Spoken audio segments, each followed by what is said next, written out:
He has absolutely no excuse. The Biden administration ban on drones. Good morning, everybody. The border crisis may not be legal, according to Senate Republicans. The Federal Aviation Administration imposed on Thursday the no-fly zone for drones and other unmanned aircraft in Del Rio, Texas, where thousands of illegal immigrants have amassed. Senator John Kennedy said on Fox and Friends, "I believe the reason that they're limiting drone usage is because they don't want the American public to know, and I think this is illegal." This is USA Radio News.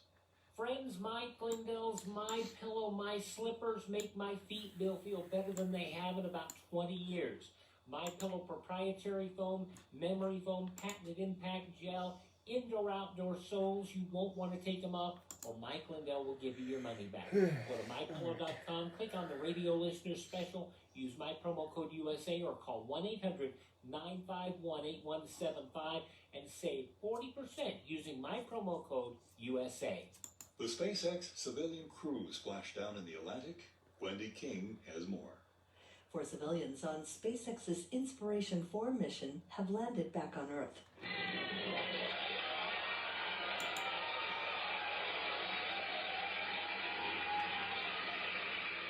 Their return after almost 3 days marked the successful conclusion of the first privately funded orbital spaceflight led by billionaire Jared Isaacman. He donated $100 million to St. Jude's in honor of the Inspiration 4 mission. It was the first Atlantic splashdown in more than 50 years. From the USA Radio News Pacific Northwest Bureau, I'm Wendy King. Forecasters announced the formation of a new tropical depression in the Atlantic Ocean on Saturday night as the former tropical storm named Odette headed well offshore of Nova Scotia in Canada. Tropical Depression 16 was located 670 miles east of the northern Leeward Islands, forecasters said. It was expected to pass north of the islands on Monday and Tuesday. Top winds were around 35 miles per hour, and the system was moving west-northwest at 14 miles per hour. Forecasters expected it to become a tropical storm on Sunday, at which time it would be named Peter, the next name on the list. Rainfall of 1 to 3 inches was possible for parts of the northern Leeward Islands, including the Virgin Islands and Puerto Rico through Tuesday. For USA Radio News, I'm Brad Bernards. Come on. The opinions expressed on this program are those of the host and do not express the views of WVBF ownership or Hometown Talk Radio. Content aired on all programs are those of the host and their guests.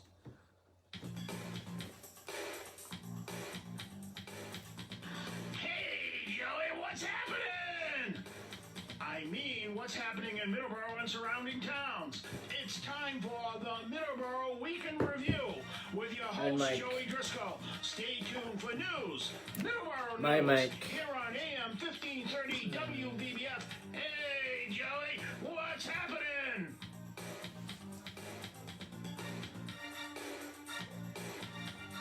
Good morning. Welcome to Middleboro in Review. Today is the 19th of September, a cool and sunny Sunday morning. Beautiful Sunday morning. Not many clouds. Couple of clouds out there, but it's gonna be a pretty nice day today.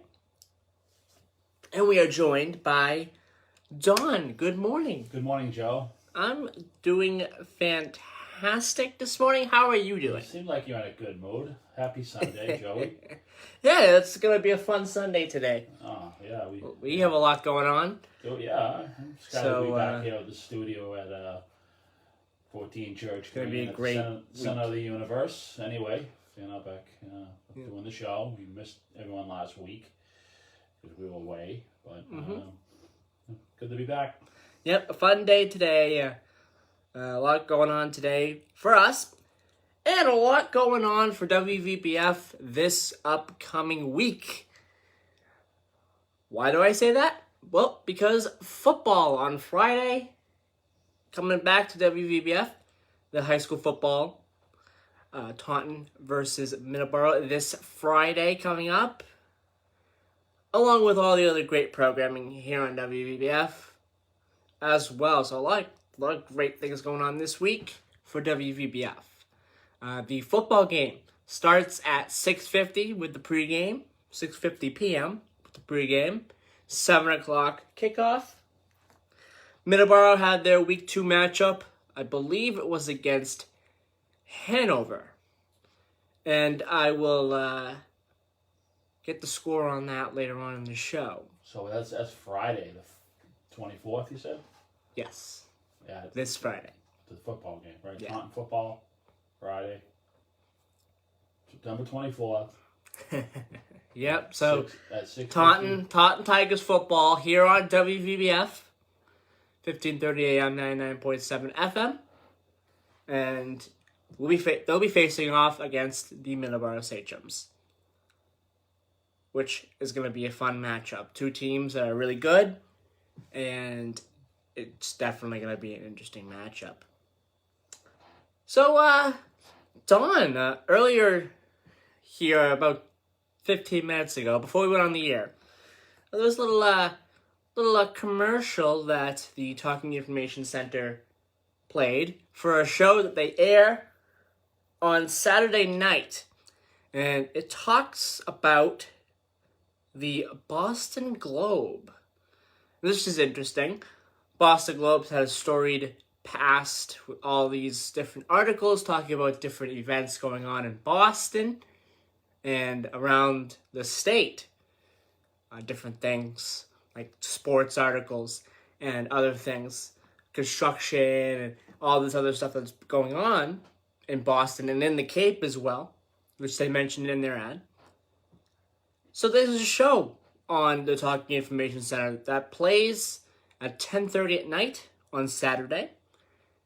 And it's Boston Globe Flashback, which is talking about all sorts of different things in the past that Boston Globe has talked about.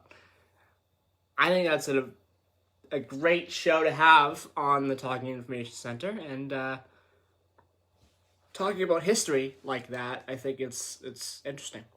I mean, it's funny because you'll hear like all the old ads they used to play. I mean, 70s, 80s, whatever timeline they decide to do. And growing up, I remember there was a certain furniture company that played a lot of commercials in the 80s. They did not stop. Every time I listened to the radio, they kept playing and playing to the point where your head was ready to fall off because they played.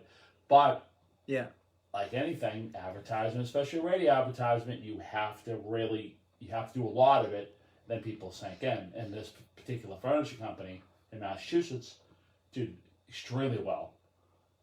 I'm sure people know who that furniture company is, so I don't need to go any further on that. So it just goes to show. But the Talking Information Center has a lot of good information. They got a lot of good personalities too. Yeah. So former big names that are on there. Doug Cope was one of them, I believe. Correct. I was hearing him up to like a couple of weeks ago. Someone else had his slot this morning between 6 and 7, sounded like, but who knows? People come and go. We're not too sure, but he had that slot, and that's all pre-recorded anyway, yeah. So they stick him somewhere. I mean, but I'm sure. I mean, it plays when we're not on the air. That's our keep the radio station going as far as when we're not broadcasting ourselves here at the studio in Taunton. Talking Information does a lot of different stations, and actually, if you listen to the end of it, and before we sign on at 7, it tells you all the stations that the Talking Information Center, broadcast, services. So Yeah. But that was interesting. It was a good catch. We were listening to that earlier, so that'd be something to listen to. Anyway. Absolutely. Saturdays, check them out. And you can check it out anytime. They have a website, and you can go and listen to their archives of shows. You can listen to it anytime on the website. So, yeah, but that sounds interesting yeah. for anybody who, grew up in Massachusetts and Boston area, because you'll hear something. You hear an article that you just totally forgot about that was like, it was big at the time, and just bring back memories. Good memories, maybe some bad, but hopefully more good. Yeah. All right, weather. Check on the weather. In Middleboro, 61 degrees currently. Kind of a cool night, cool morning, but it will get a little bit warmer as the day goes on. A nice 72 degrees. No rain in the forecast today. Get ready for this, Dawn. 48 degrees tonight. We're reaching the 40s officially for our lows, which is a sign of the weather that's to come. I did hear someone on the radio, I don't know what station it was, talking about the winter forecast, saying that it was going to be overly snowy and cold for the Boston area. I think it was a Boston area station, which is an interesting forecast to talk about here. I mean, we're about 3 months away from winter, but still early to talk about winter. Anyway, 48 degrees for the low tonight. 74 tomorrow and sunny. For the first part of the week, no rain. Thursday and Friday and Saturday, chance for rain this week in Middleboro. In Taunton, 61 degrees, 73 for the high today, and 49 for the low. In Driscoll, North Dakota, 69 degrees, 83 for the high, 50 for the low tonight. And it's going to be sunny today, and tomorrow, rain in the forecast in Driscoll, North Dakota, 67 degrees. Driscoll, Texas, 73 degrees currently. 98 degrees in Driscoll, Texas in late September, which is interesting. I mean, it'll get cooler. Midweek, 88, some mid-upper 80s, but today, 98 degrees, so it is still hot in Driscoll, Texas. 99 tomorrow. No rain in the forecast at all this week in Driscoll, Texas. All right, that is the weather. Well, I got a little something here. Yeah. The first day of fall in 2021 arrives on Wednesday, September 22nd at 2021 at 3:21 p.m. So party up until 3:20 on Wednesday, and then it's all downhill from there, right? So we got a few more days of summer, technically. So the 22nd, it's a Wednesday coming up, 3:21. So we're partying to 3:20 p.m. So summer's almost history. Nice. So what do we have planned on today's show before we take a break? We're going to take a break in just a minute, but we are going to talk about today Edaville Family Theme Park. They have a date which they are going to reopen. And we have a couple of different events to talk about in Middleboro. There's a local band that's going to be playing at the Alley Theater. We're going to be talking about the Taunton Old Colony History Museum, Lakeville's Art and Music Festival. And we're also, for our miscellaneous topic today, we like to talk about miscellaneous topics as well here on the show. For our miscellaneous topic today, we have the anniversary of George Washington's farewell address. So what I think we'll do is we'll read a little bit of the farewell address. Not too much, maybe a paragraph or so, and talk about the farewell address of George Washington, our first president of the United States. Important date in history today, September 19th, 1796, George Washington farewell address. All right, 7:19 a.m., and we are going to take a quick commercial break, and we will be right back here on Middleboro in Review for the 19th of September, 2021. You're listening to WVBF 1530 AM 99.7 FM. And oh, by the way, Williams Trading Post is open. And there's an ad that we're going to play in just a second for everyone. And here it is. We'll be right back. Williams Trading Post is the place to visit for anything you may need for your garden and home this fall. We sell pumpkins, mums, perennials, and much more during the fall season. They also sell antiques, which make great gifts. You can visit them at 556 Wareham Street in Middleboro. 508 927 1598.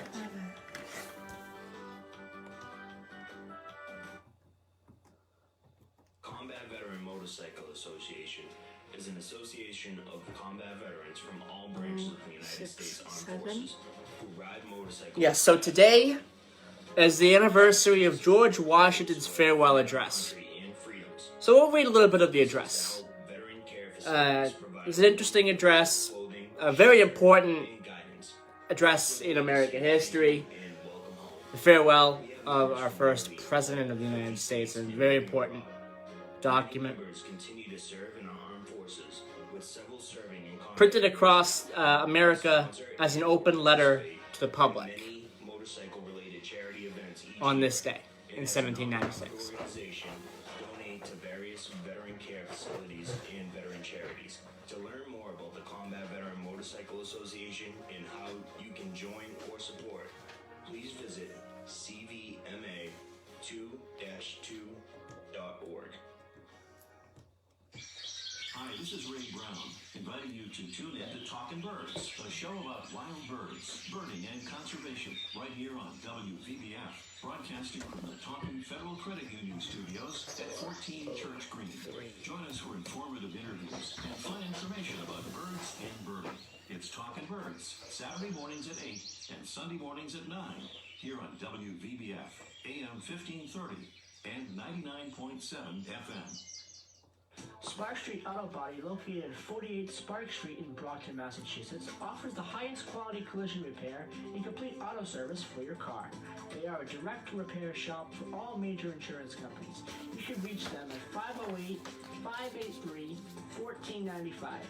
They are open Monday through Thursday, 8 to 5, and 8 to 4 on Fridays. Call them today. You will not be disappointed. 508-583-1495. Hi, this is Jim Farewell Rocco. address. Hope you can join me every Sunday from noon to 2 o'clock here on WBBF, the Sounds of the Emerald Isle.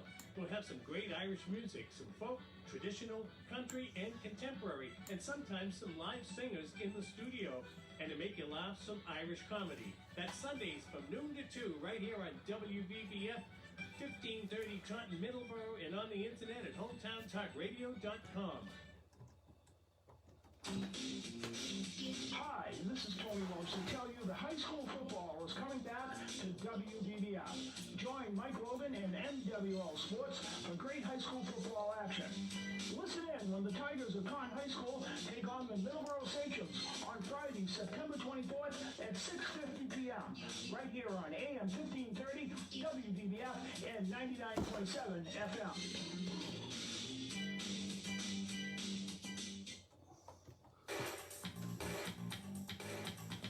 Alright. Mike goes back up.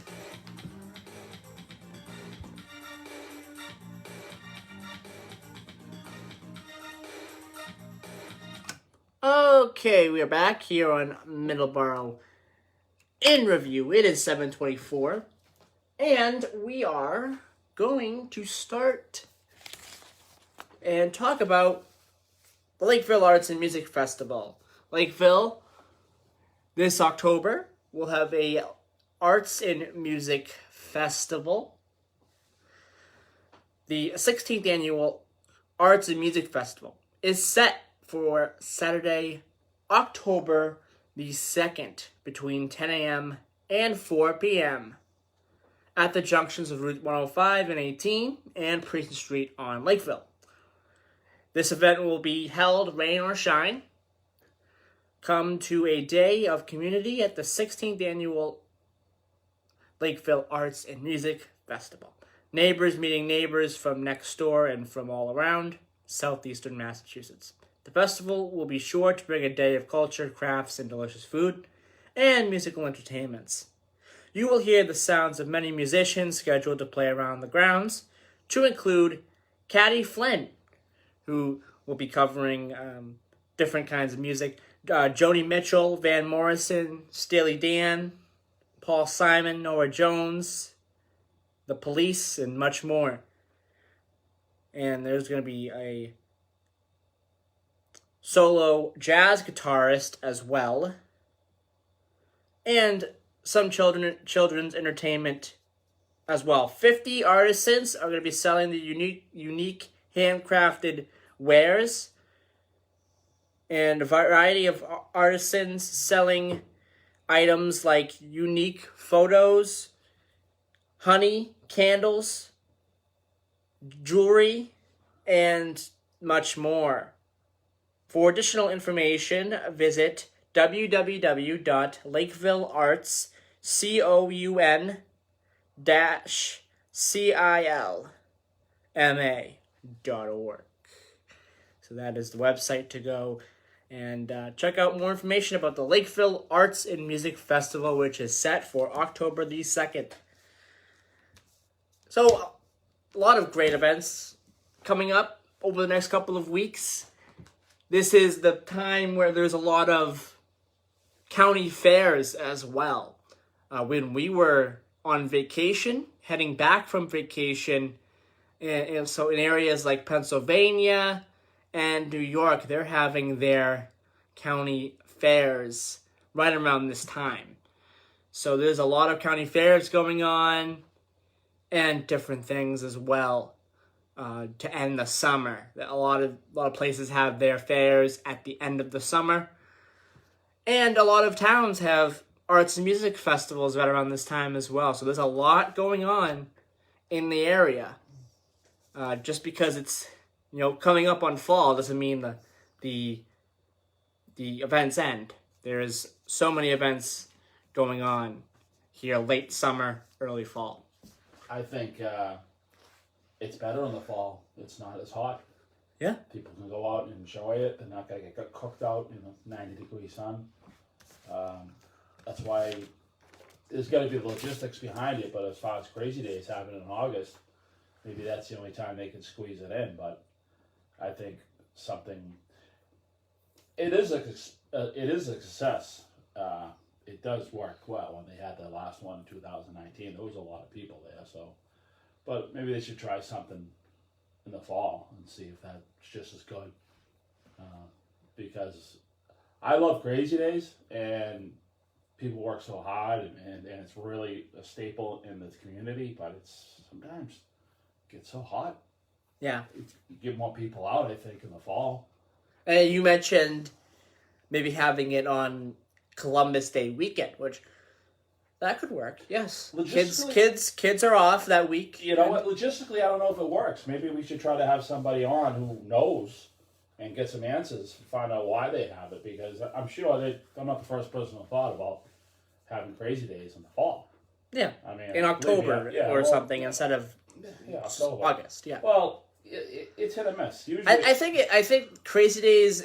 I think they mean it by Crazy Days of summer. Maybe I don't know. I know August. Early August. It's right in the middle of summer. It just gets so hot. A lot of the elderly people can't handle that heat. Yeah. Some can, some can't. Some people just don't like the heat, and the people. I mean, most people can. Most people are strong here. Believe me, I'm not saying that. People are pretty rough. Yeah. They can handle themselves. All sorts of weather. So I'm not saying that. It's a comfort factor. I think if it's really hot, people might say, I don't know. You know what I mean? They might show up, but I just think it would be booming if it was a fall situation. Yeah, I think more people would go, yeah. But I'm sure they thought about it. It'd be interesting if we ever talk to somebody. You should try to get a hold of somebody and ask why. Yeah. Because a fall venue, and then again, October can be kind of rainy, too. Yes. So I'm sure they look at all those factors, and maybe that's the only time they can do it. But. And it also opens up opportunities to advertise other things going on in the area for October. I mean, they have Crantoberfest every October too. Yeah. They could, advertise that at Crazy Days. Maybe it has something to do with school being in session.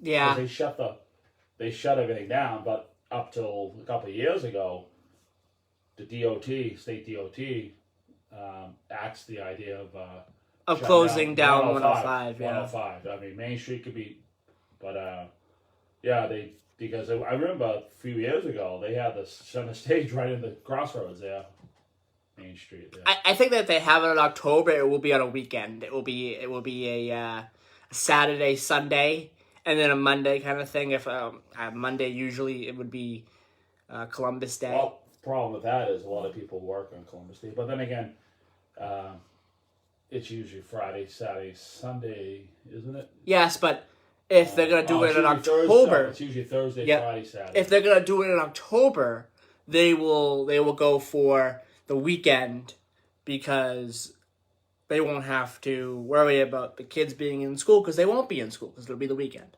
Right. So like a Saturday, Sunday, and then a Monday kind of thing because usually Columbus Day holiday. Usually, and kids don't have school. Right. So, just curious. We should try to reach out to the volunteers because there's a lot of them and they work very hard. Yeah. And we try to get an answer to why August is the best time.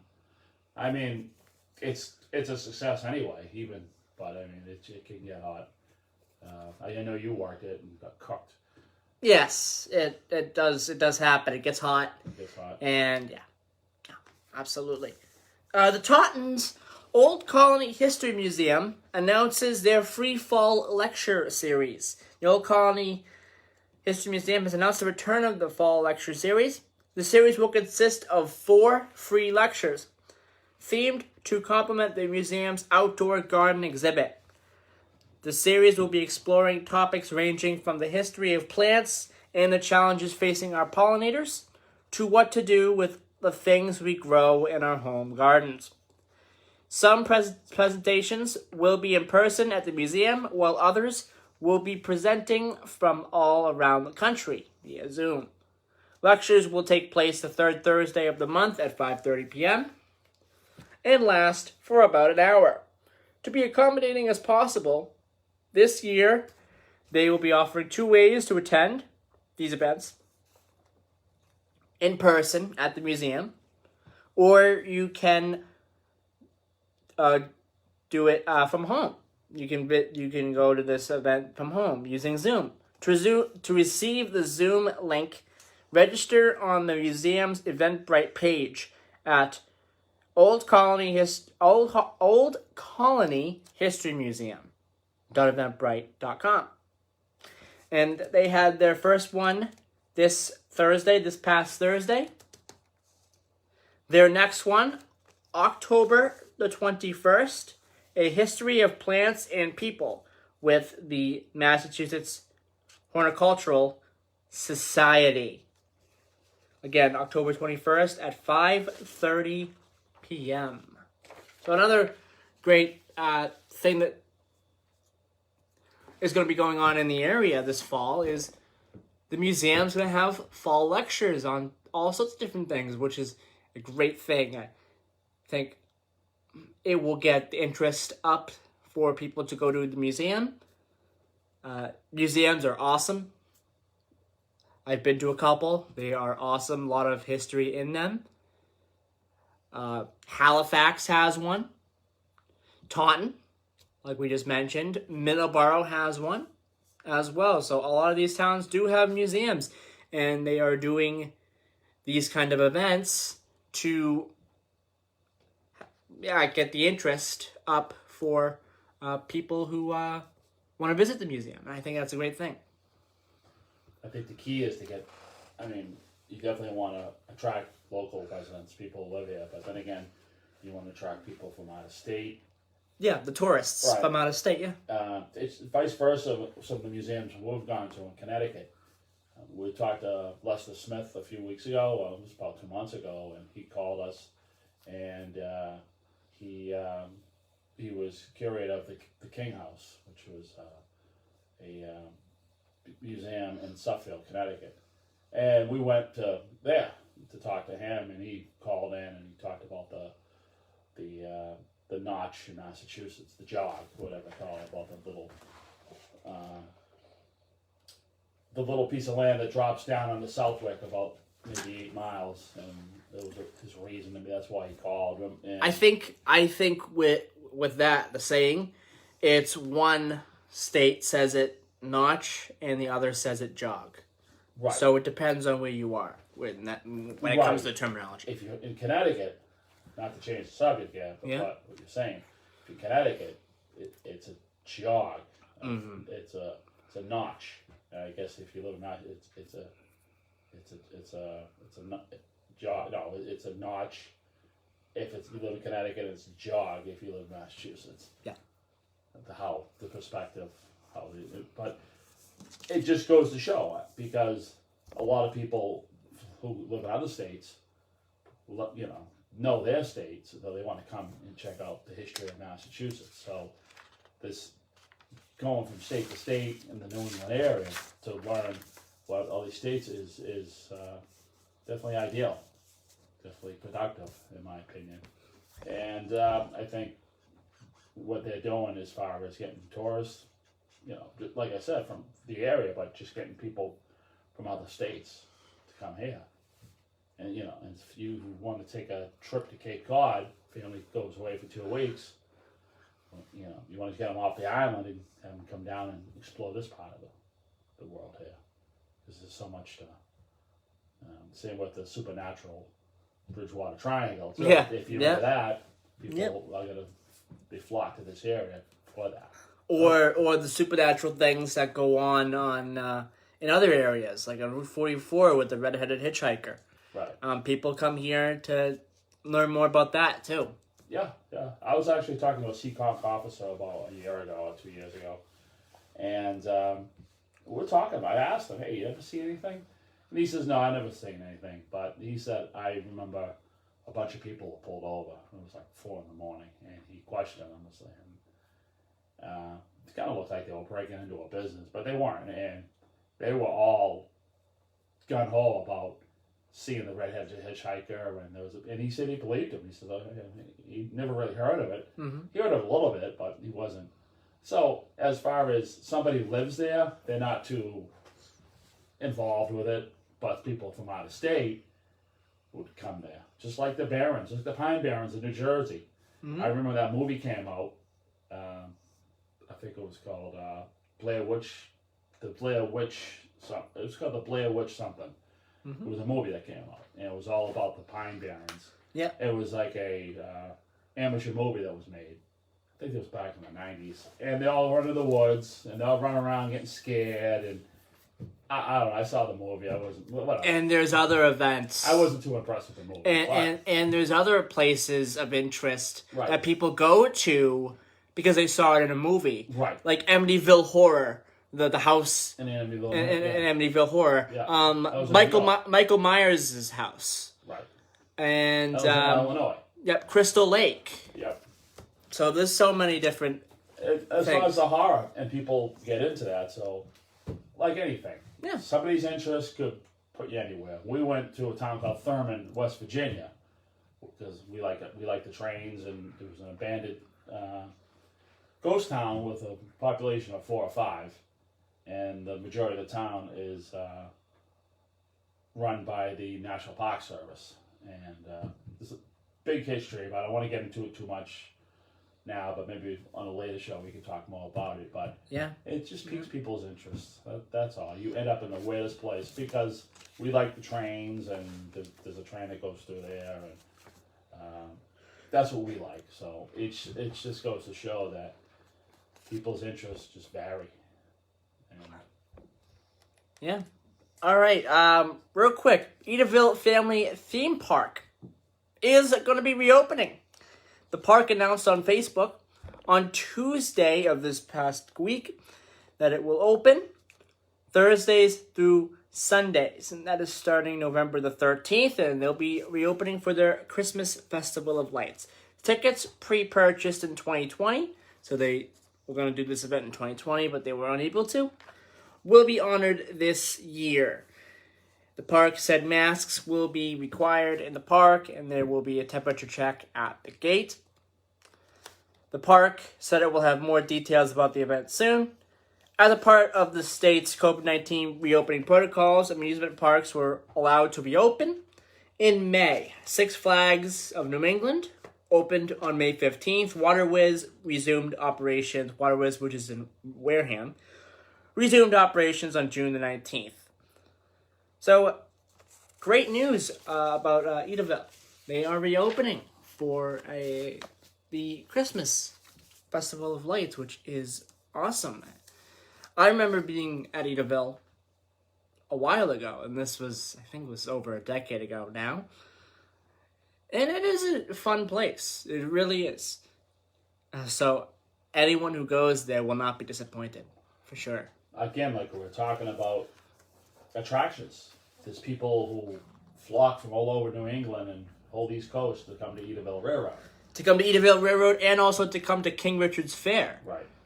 Which is in Carver. Just like there's people who flock from Massachusetts and Rhode Island to go to the Essex Steam Train in Connecticut, or they go to any other tourist railroad. That's if you're into the trains and whatnot. So it just goes to show. I mean, interests are passing each other on the highway in 95. People flocking from Connecticut and New York to go to Edaville Railroad. Yeah. And we're going, people around here are flocking south to go, or whatever, to go to areas down in Connecticut, Vermont, New Hampshire. You got the COG, you got North Conway Scenic Railroad, you got railroad in Vermont, New York, whatever. It's just whatever your stick is, as Danny Harmon would say, what your stick is. And everyone has one, and that's what makes this economy flourish for everybody, because everyone has a certain interest. Someone who hates trains might love coming up here and sitting on Route 44 at 4 in the morning to see if they see the redheaded. That's their thing. That's their whole week. That's their whole vacation plan. And meanwhile, they stay at a local hotel. They frequent that. They buy fuel, gasoline, a couple of tankfuls of gasoline. If they drive up down 44 all night, and restaurants and other attractions in the area. So I mean, everyone's stick helps the economy in one way. So nothing's ever a waste of time, in my opinion. It just depends on what you like. In every area, I mean, you go from sports, you go from everything, and that really gets the economy going. So, all right. It is 7:43. Coming up on 7:43. We're going to take a quick commercial break. When we come back, we are going to talk about George Washington and his farewell address. A very important day in today's history. September 19th, and that it was September 19th, 1796. George Washington's farewell address to the nation. So we're going to talk a little bit about that. We'll read a little bit of the address as well. So we'll be right back here on Middleboro in review for September 19th, 2021.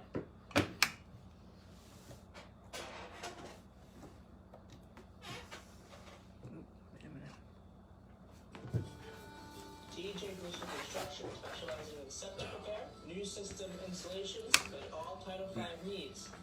Can you give me 3 minutes on a little rant? Yeah. After I gotta read the farewell address here. For all right. I got some on Wikipedia about that. You want about it's leading into the third presidential. Yeah, we'll do that. We'll do it. No, you want to look at it? Yeah, in a minute here. We're gonna talk about the farewell address of George Washington first. And then we'll do that. And then today in history. And that'll be it. That'll finish off the show.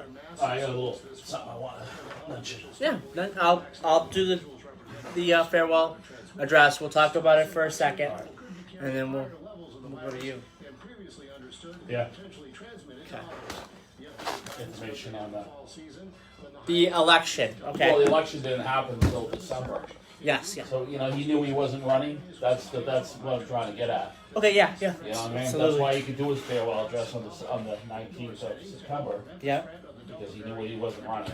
Yeah, So. The absolutely. CDC recommends that everyone in grade school wear masks indoors, including teachers, staff, students, and visitors, regardless of vaccination status. For more information, visit cdc.gov.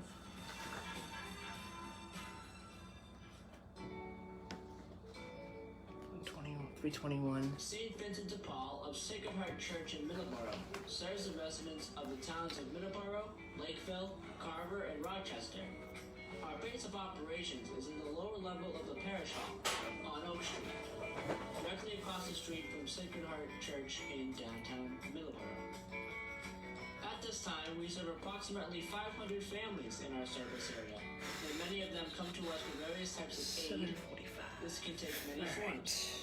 We include the following programs: utilities and rent Like assistance, the first two agency referrals, paragraphs here, clothing and furniture vouchers. and then I'll give out the website so For people more can go and information, read the go to entire thing because it is long, the very long. middleboro.org. May the good Lord bless you and keep you safe. Every Tuesday from 9 a.m. to 12 noon, listen in for the best in local talk radio. It's Coffee with Tony. Join host Tony Lopes for 3 hours of talk, guest interviews, and much, much more.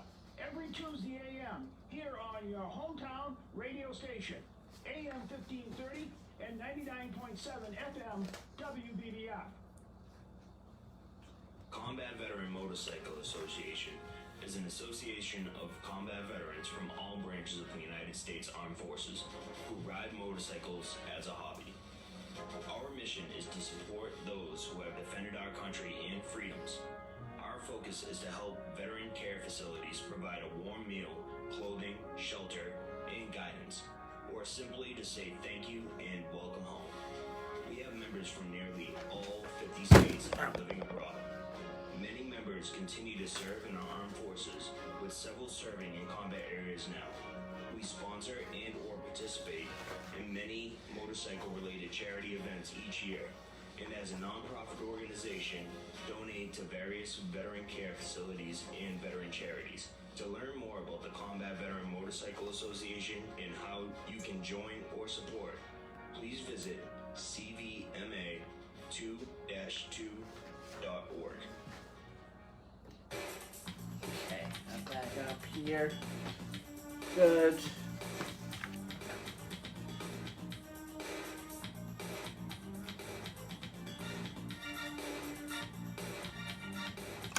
Alright, we are back here on Middleboro in review. Today is the 19th of September, and let's talk a little bit about George Washington.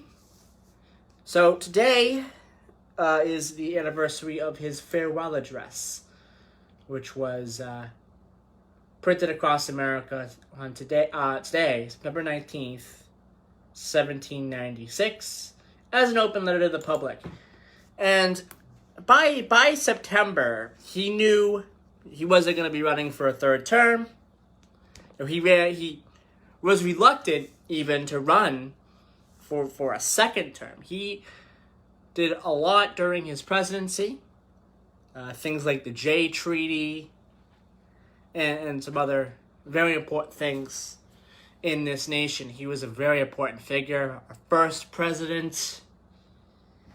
And his not running for a third term set up the 1796 presidential election, which was between John Adams and Thomas Jefferson. John Adams being George Washington's vice president, and Thomas Jefferson being elected as vice president in 1796 as well, which led to a change in amendments going forward, because these two did not agree with each other, to say the least. They did not like each other at all, from things that I have heard.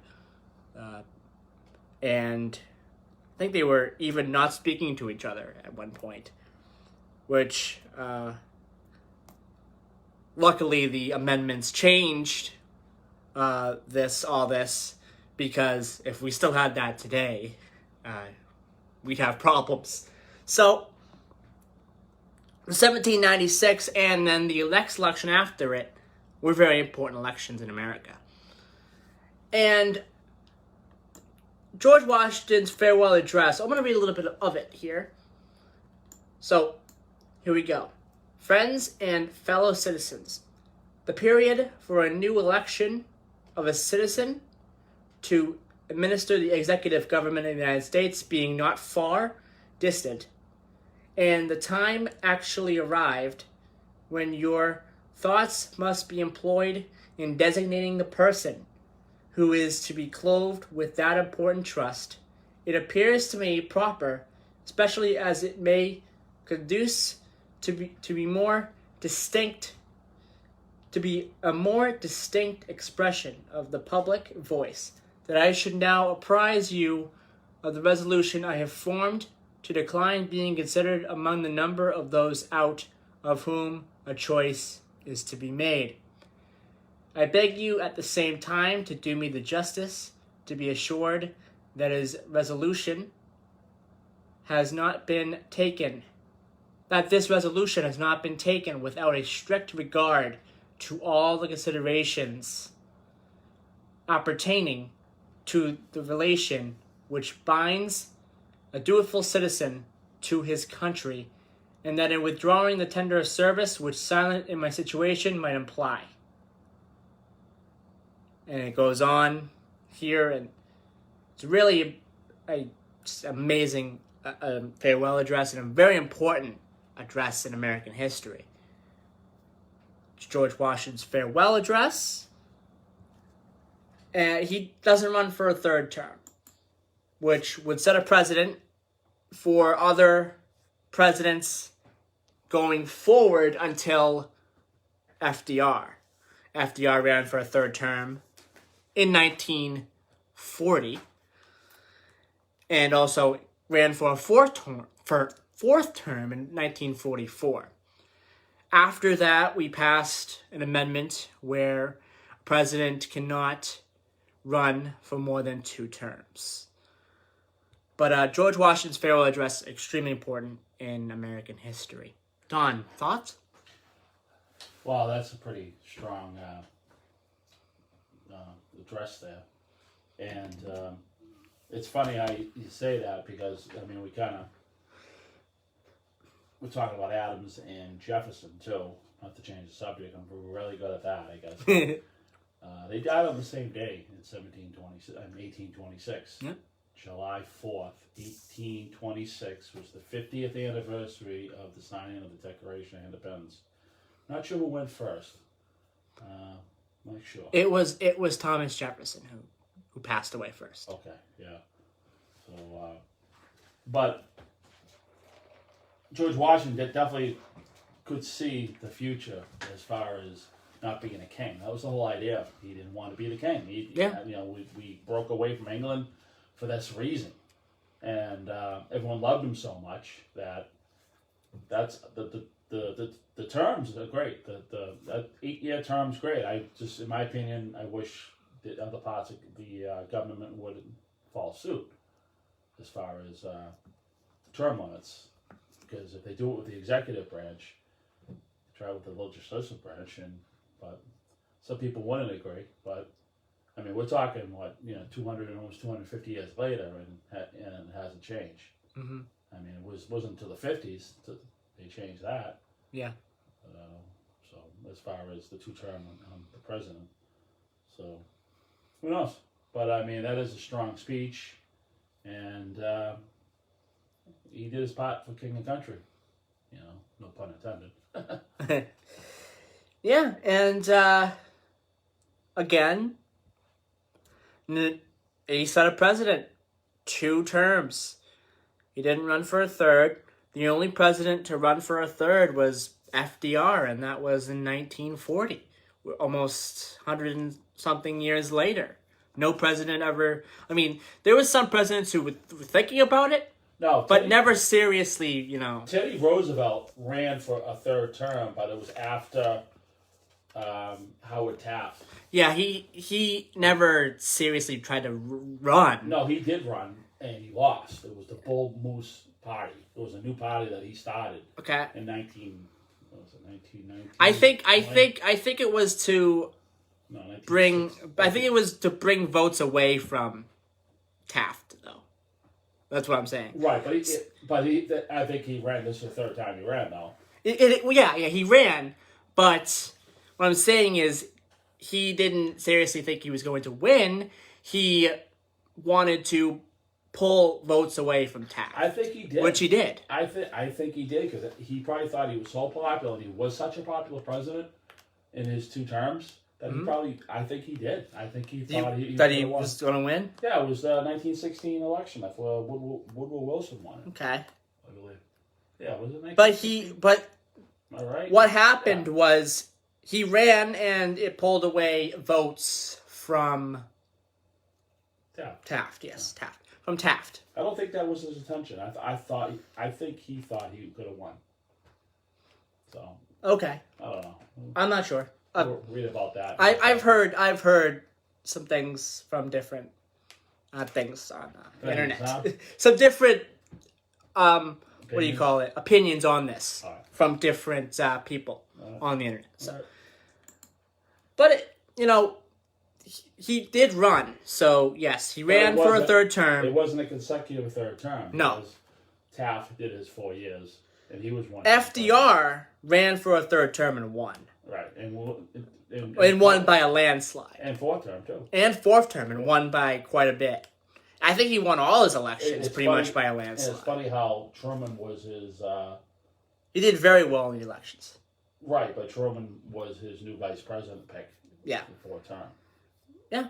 And then was it 3 months later? 3 months. I think back then I think they were still inaugurating people in March, so we got 6 weeks in. Yeah. Maybe it was January. I'm not sure when they changed it. Maybe we should do our homework. I don't know when they changed the inauguration, but after FDR's presidency, they changed the amendments to make it, so that you can't run for a third term. An consecutive kind of thing. You can't run for a third term. So yeah, you can't run at all for a third term. So you're done after 2 terms. Okay. Do I get my 2-minute rant? Or... no. Unfortunately, 7:57. So we have to do the today in history. But it is an interesting topic. Presidents and everything else is a very interesting topic, and there's so many different opinions on it. Oh, sure. So, again, George Washington, very important figure in American history, and his farewell address set a precedent for other presidents going down the line. And what I wanted to say today, which we don't have enough time, I'll say it real quick, 20 seconds, 10 seconds. Next week I'm going to talk more about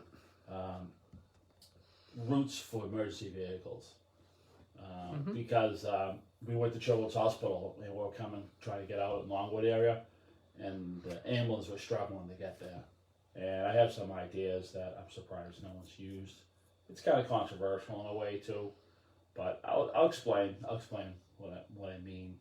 But watching that ambulance struggling to get to the hospital with all that traffic on the Jamaica Way was insane. I mean, really. I mean, they do it for bike paths, and the Silver Line has their own right of way. They should have right of ways for emergency vehicles. And I'll explain what I'm thinking next week. Okay. 1944, World War II, the Battle of Hurtgen Forest begins. It becomes the longest individual battle that the U.S. Army has ever fought. September 19th, 1944. 1991, September 19th, Otzi the Iceman is discovered in the Alps on the border between Italy and Austria. September 19th, 2011, Mariano Rivera, there we go, of the New York Yankees surpasses Trevor Hoffman to become Major League Baseball's all-time save leader with 602 saves. Big important day in MLB history. Mariano Rivera is a very important player in MLB history. One of the best to ever put on a Yankee uniform. 100%. One of the best to ever put on a Yankee uniform. And deaths on this day. Earl Palmer, American rhythm and blues drummer, passed away. Deaths on this day. He passed away in 2008 on this day. And 1/4 of Emerson, Lake, Palmer, and Powell. Why do I say 1/4? Well, Cozy Powell was in ELP. One album. So I count him in ELP. So 1/4 of ELPP. ELPP, yes. So they're 1/4 of the band. Yeah, I believe the album came out in 85 or 86. Was Touch and Go was the hit. A fantastic album. He's just Cozy Powell was just a fantastic drummer, and passed away way too soon. And he was in his 50s. I think he was 50 actually. Way too soon. Yeah, 1998. All right, that will do it for today's program. I hope everyone enjoyed. Up next is Bread of Life with Pastor Ortez Bancross. Stick around, everyone. Have a great week. Have a great week, everyone.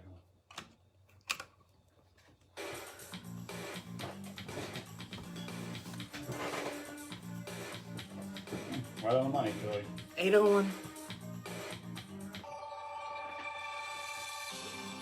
Broadcasting live from the Taunton Federal Credit Union studios at 14. So I think with the Theodore Roosevelt thing was he probably did think he was going to win. I know he did. Yeah. But historians' view on it was he ran to... Hold on one second. Do your job. 1 second. Okay, hold on. That's going to be 5 seconds and that'll blast sound. Come on. Okay. He... Yeah. Okay. He... Historians' view on it was he ran because he wanted to take away votes. Well, he was running. Yep. Historians' view on it was he was running, and his running in the election took away votes from Taft, making Taft lose the election. Theodore Roosevelt probably did think he was going to win, but historians' view on it was he was like a third-party candidate, and third-party candidates tend to take away votes from a major party. So that was my point I was trying to get across. Okay, I will talk to everyone later on, and we'll be back next week. We will have a guest next week, September 26th, 2021. Ray LaPrey from the Middleboro Food Pantry will be calling in next week. So, bye-bye, everybody.